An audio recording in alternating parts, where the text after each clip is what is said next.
pancreatic beta cell sensitivity is the key. Next, the muscle, 60% of the glucose after we take the food will go to the muscle. The insulin plays a very important role in maintaining opening the gates for the glucose to enter into the muscle cell. So in muscle, insulin sensitivity is the key. In the adipose tissue also, insulin plays a major role both in glucose and lipid metabolism and other lipoproteins. In the brain develops insulin resistance. This is the first step toward developing insulin resistance. As you can see, in the natural conditions, even when the people are obese, only 60% can convert it to diabetes. Rest are maintained because in the basic state, the fat adipose tissue has a lipid storage mechanism. It also acts an insulin sensitive mechanism, and it gives a sensory secretory function. There are three main important hormones released from the adipose tissue. Adipose tissue is the largest endocrine organ in the body. As you can see, the insulin has plays a main step at the entry of the glucose.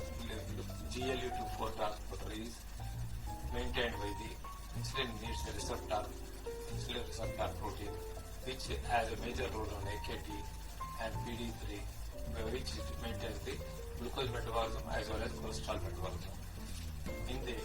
Similarly, it also has a major role on glucose and muscle, and anti-aging can be done by mTOR pathway.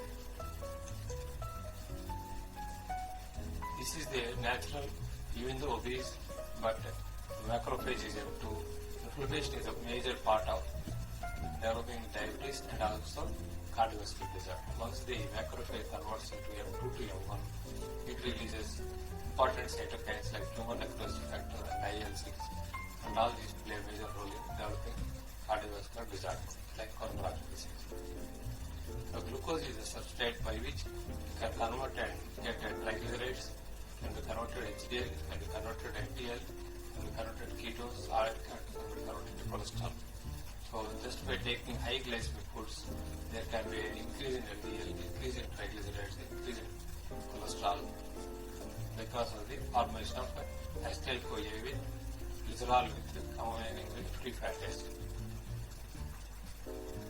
Carbohydrate receptor is protein. This is the fundamental, which in turn has a receptor for steroid receptor protein. This controls the PKC9, which is the coating of the liver, and absorbs the LDL receptor numbers by which the LDL cholesterol in the blood is taken into the liver, and that's why the LDL levels will come down. In insulin resistance, because the control of the PKC9 is lost, there will be obstruction of the LDL receptors, and so LDL levels will go up. And similarly, free fatty acid breakdown is very high, which produces triglycerides in a large number. So as you can here, you can see adipose tissue has a very major role. A lot of people think it is only meant for storage.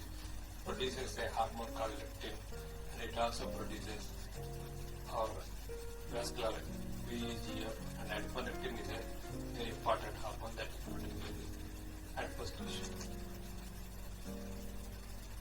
As you can see, the first thing that happens in insulin resistance and going into cardiovascular disease is high free fatty acids.